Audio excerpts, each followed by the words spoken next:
शरद सोनवणे यांचा तथाकथित फेक अश्लील व्हिडिओ व्हायरल करणाऱ्या भाऊ देवाडे याला अटक करण्यात यावी यासाठी जुन्नर पोलीस स्टेशनच्या समोर आंदोलन करणाऱ्या शरद सोनवणे यांच्या पत्नी सीमा शरद सोनवणे यांच्यासह 19 महिला व पुरुषांवर गुन्हा दाखल करण्यात आलाय।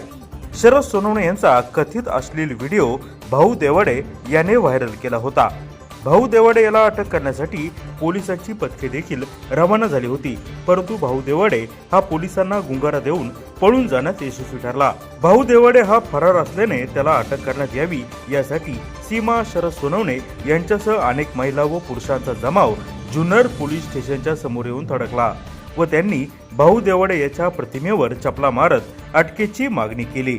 पोलिसांच्या आश्वासनानंतर आंदोलक हे माघारी फिरले, परंतु जिल्हाधिकारी यांच्या आदेशाचे उल्लंघन झाले असल्याने जुन्नर पोलिसांनी या आंदोलकांवर आता गुन्हा दाखल केलाय। यामुळे आंदोलक नाराज झालेले आहेत। त्यातच भाऊ देवाडे हा देखील सापडत नसल्यामुळे पोलिसांवर ताण आलेला आहे। जुन्नर टाइम्स जुन्नर।